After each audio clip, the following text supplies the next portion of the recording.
All right. Good afternoon, everyone. Today is July 1st, 2013. Today we had our second down day this year. So I guess two down days in 6 months isn't too bad. We were minus $60 a contract today is what we ended. Minus $60 a contract. The results, we were minus 8 on soybeans, minus 30 on the Russell, minus 60 on crude oil, plus 130 on gold. It's minus 60.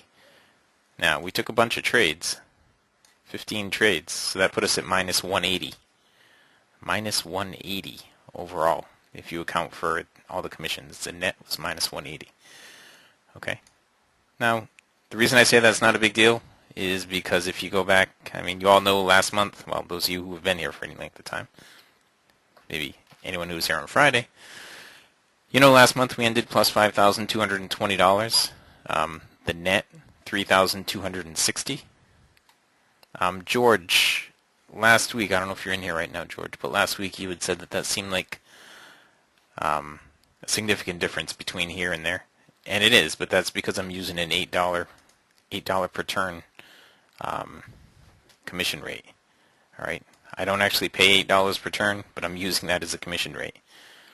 If you add about, I don't know, $700 or $800 to this total, that would make it more realistic. The month before that, this was May, I believe, right? Yeah, May. We were up $6,292.50. Gross with a net of $41.40.5. Month before that, gross $53.92.5. Net $36. The month before that, gross of $52.02.5. Net of $3,930. The month before that, gross of $39.05. Net $3,009. And the month before that, I don't have the net, we just have the gross. $4,047.50. All right. So there's 6 months worth of results. Now, Dwayne sort of alluded to something. There's one of our partners was searching stuff out on the internet, and he found some fella who has spent years going around looking at different trading rooms and doing his own special analysis on the trading rooms. I gotta say, I don't think he's. Well, I'm not giving any names, so I guess I can just say I don't think he's got any credibility at all. We've put up here on our spreadsheet. We put our spreadsheet up here for you. We fill the spreadsheet out after the live trading room. We take the trades live in front of you. Then we fill out the spreadsheet in front of you, and then we come in here and we show you the spreadsheet. Mind you, all of this is being recorded. Everything that we do is recorded. I think that's worth noting. I don't think that there are many other rooms out there that bother to go through the trouble of recording and saving for posterity the down days that they've had, the losing trades. Though we've only had 2 down days this year. Okay, I'm not going to go any further in that direction. 2 down days this year. We're down $60 a contract today. Let's get into the trades now. Okay, let's get into the trades. I am up, by the way. I was up 48 ticks on gold. In the break, I'll show you. There were a whole bunch of trades here in gold, right in here. See, this is where we ended the morning session. We took a break even on our last short trade right here. We took a break even on this trade. And then there were more trades right in here. And I took a bunch of those and got myself up on the day. I never worry about being up on the day. My only concern is getting my 2 points and being up during the live trading room. Okay? I can't always do it in 2 hours, but I'm confident that I can do it daily. Anyway. Let's see, on the Russell, we took a few trades. We ended minus 3 ticks on the Russell. Now, let's show this. I started out, I made a mistake on the Russell. I made a couple mistakes today, too. That actually cost us. I took this trade right here. I got a break even on it. Now, this trade went 4 ticks. No, I'm gonna point out every one of these trades that went 4 ticks. All right, every one of these trades I got to break even on. They all went 4 ticks. Okay, I got to break even on that one. I took this trade right here, but I shouldn't have. This was my mistake this morning. I lost $80 a contract on that one. I went long on a close above the trend line, but the ES was going into a weekly trading zone. It stopped me out to the tick, and then it moved up. But I shouldn't have done this trade because I should have waited until it got through the weekly trading zone. Okay. As it was, I ended up losing 8 ticks on that. The next one right over here, we got, what did we get on that? We got a little bit of profit on that. We got 4 ticks profit on that. And over here, we got 1 tick profit on this one. All right, that put us at -3 on the day. Now, this one here that we got 1 tick profit on, that went 5 or 6 ticks in my favor, 4 ticks anyway, in my favor. And that was the end of the trading that we did on the Russell and live trading room today. There were more opportunities in here, right in here, closing above the trend line, right in here, closing above the trend line, and that was pretty much it. That was it on the Russell. Not a ton of opportunity, but if I hadn't made that mistake, there was enough opportunity to take a profit. Now, let's look at this one. This is crude oil, and on crude we ended -6. Let's go back to the beginning here. All right, this was our first trade of the day. That was a break-even trade. Now that one also had, let's see, our entry was in here. I think it was 97.68 was our entry, and it dropped down to 97.61. Let's just say we could have taken 4 ticks out of that, but we didn't. We moved our stop to break even. We ended up getting out of that at break even, right? Then the next trade up here on crude, we stopped out of. All right, that was -8 ticks. The next trade right here, we took 10 ticks profit, so we're +2 ticks. Then we missed a trade, and it looks like, did we miss any more? Yeah, we missed another trade in here. We missed another trade here. Took another trade over here, and we stopped out on that one. So we're at -6 ticks right there, and that was the end of our morning session on crude oil. All right, so at that point, -3 on the Russell, -6 on crude. So let's jump over to soybeans. Okay, I'm going to slide crude way over here. Yeah, I know, I shouldn't have taken that trade. There I go, sweeping it under the rug, losing 8 ticks.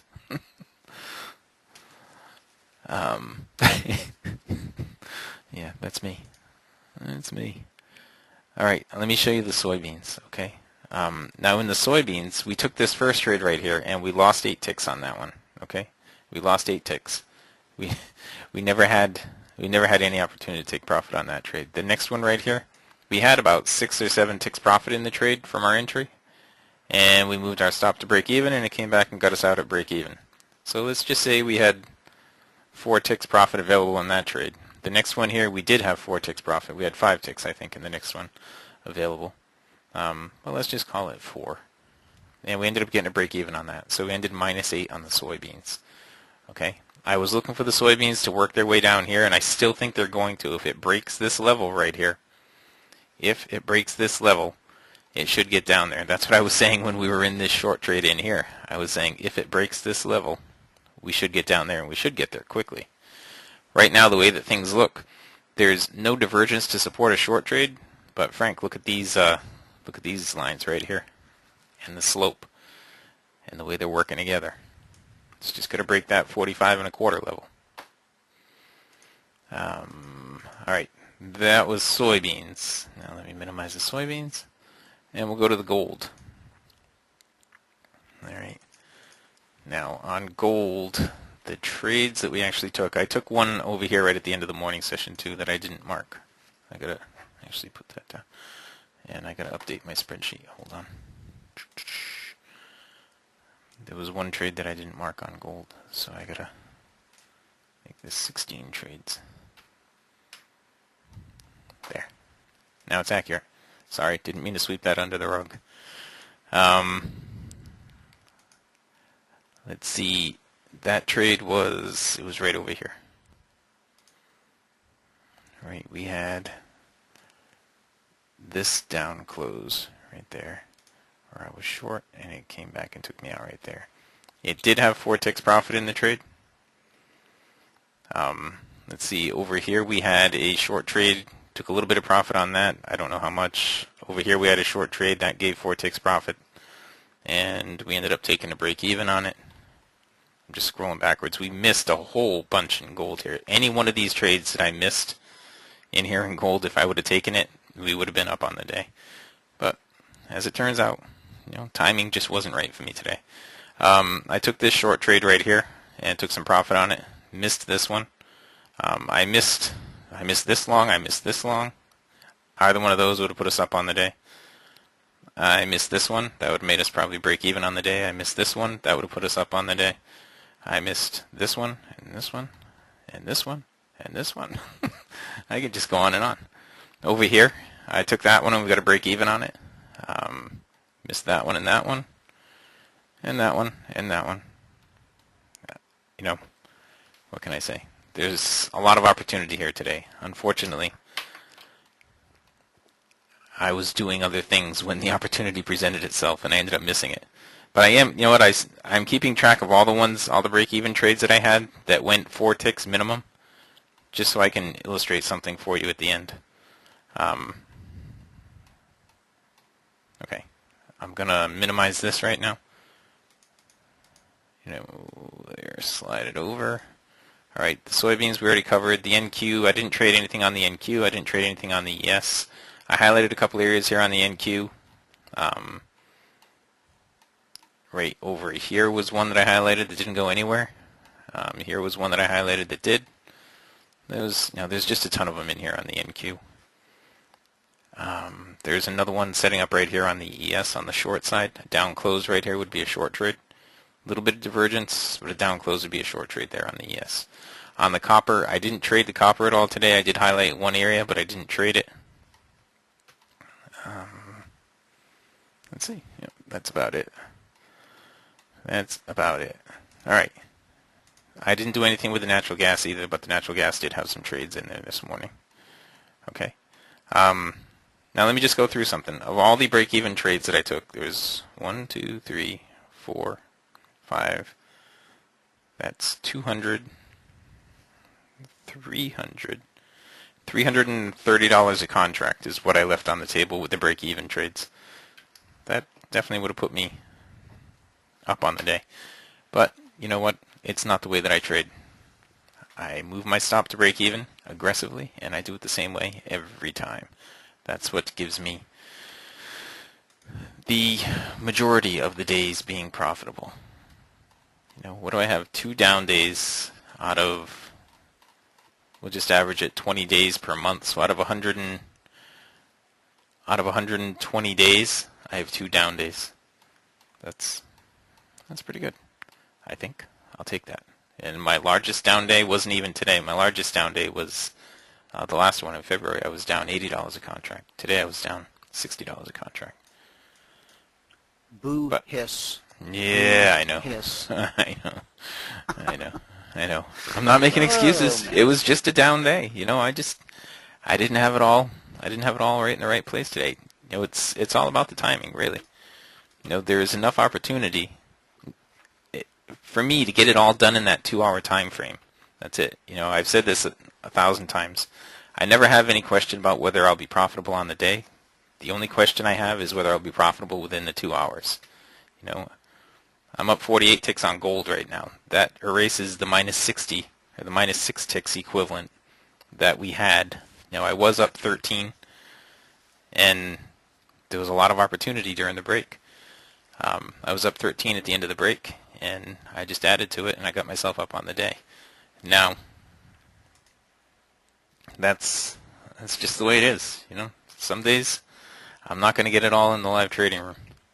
But that's it, guys. There's another opportunity. There's 2 more opportunities happening right now. And up close on this bar would be a long trade on gold, and that's a long trade right there on gold at 56.6. And over here and up, well, need to draw the trend line. The bar is going to finish, the setup's going to finish forming over here. Okay, I'm going to redraw that. But anyway, what about the S&P? The S&P has a short trade right here.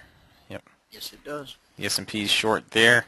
The gold that I just told you about right there. That's the difference between me being down and me being up on the day, right there.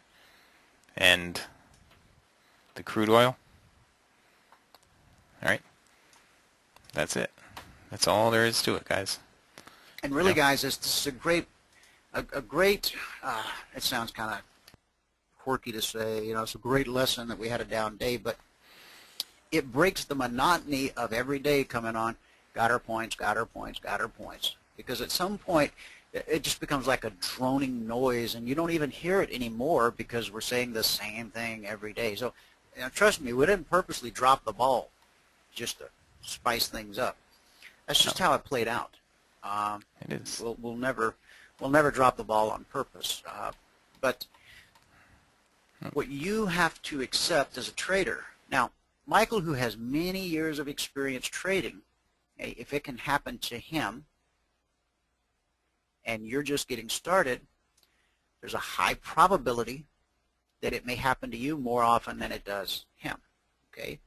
And over time, as you're honing your skills and honing your craft, as they say, you'll get better, but you're never going to reach perfection. There is no such thing in trading as perfection where you always, quote unquote, get it right. Okay? Actually, perfection is getting stopped out and not going off the deep end because of it. Okay? And trust me, I know how hard it is. You work and work and work and study, and you mark up charts, and you sit and sim, and man, you just strategize and prophesy and pray, and you just do everything right. You do everything right. Everything you've read, everything you learned, everywhere you've been, you got it all in one sock, okay? To borrow a military term. And then you finally get around to putting on that trade that you've been building up to now for weeks, months. You get stomped out. How could life be so cruel? Well, it's not life being cruel. It's just that you stepped into the flow of opportunity at precisely the wrong moment to the tick in some cases. Yeah, that happened to me today on the Russell. That one that I messed up today on the Russell stopped me out to the tick and then went in favor. I mean, look at both of these trades right here. Now, this was the one that I said right here, the up close on this bar. That right there is, well, what is that? It was 56.6, I said, and it went up to 58.3. So that's $170 a contract. And this one over here, I said the up close on this bar was at 97.84, and that went up to 97.95. That's $110 a contract. So between the two of them, you have $280 a contract right there. And you know what? That's a day. That's a whole day's work right there. Probably the greatest lesson in learning how to trade has absolutely nothing to do with getting your points. It has to do with how you act when you don't get your points or don't meet your goal. Whatever that might be for you. David and I were talking about this the other day on the show. Life is, he brought it up in regards to something else, but I said, well, applied to life, I've heard it said that, life is 10% what happens and 90% how you react to it. And I guess he was talking about trading, and then I applied it to the bigger picture of life. But I think that's very true. How you react to what happens, because you've spent all that time and all that energy that I was talking about, preparing for that trade, and then when it doesn't work out, it doesn't seem logical to accept that, oh well, that's how the cookie crumbles, go to the next trade. No, because you spent so much time preparing, you now want to dissect it all, and you want to figure out if the indicator was wrong, or if the guru was full of it, or we'll grasp for any. Our mind wants something concrete that we can hang it on, when in fact it's as simple as you stepped into the flow of opportunity at the wrong time. So well now what do I do? Well, you got to step back in. Well, what if I step into the wrong place twice? Well, then you got a little catching up to do. That's You it. got to work for a living today. Okay. Some days it doesn't feel like work when you just sit down, hit the button, and hit your goal. Okay. Those days do happen, believe it or not, they really do. But many are the days where you'll have to really work. I mean, in other words, by work, you have to take more than one trade. You get behind, you get ahead, you get behind, you get ahead. It takes you a little bit to get to those 2 points.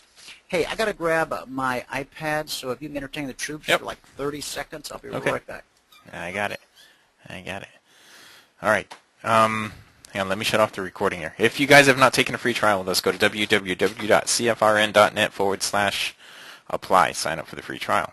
In the free trial, you get access to everything that you see in here, all the indicators, the charting platform, all that stuff for 5 business days. 5 business days. I say it like that because sometimes people try to take advantage of us, our good nature. You get to sit in our live trading room for 5 business days. You get to you get to sit there and watch us take trades, winners, losers, the whole thing. All right. You get to listen to my entertaining, never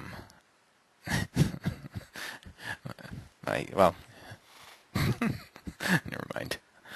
You get to hang out in the live trading room.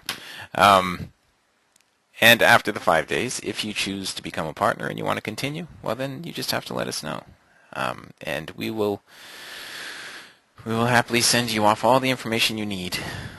We send it off to you anyway, but if you want it, then just let us know. All right, send us a quick email at support@cfrn.net, and we'll send you all the information you need to become a partner. Granted, today was not a banner day, but that's okay.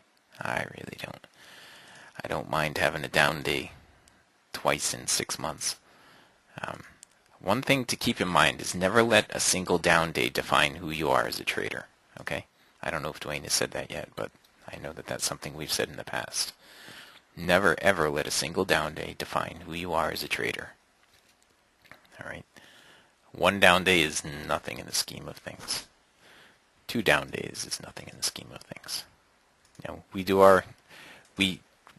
We calculate our results monthly for a reason. We do everything daily, but we start a new month. We don't start like every day. We don't say, okay, well, we were up 100 yesterday. That's it. When the month rolls over, then we tabulate the results. If you look at it by the end of the year, I don't know what we'll be up by the end of the year, but I'd venture to say we'll be up probably $50,000-$60,000 a contract by the end of the year, I would think. All right, and that's a fair amount of money, considering that it's 2 hours per day, it's 1 contract, and you guys can multiply that by as many times as you want. That is the beauty of all this. I'm going to stop the recording.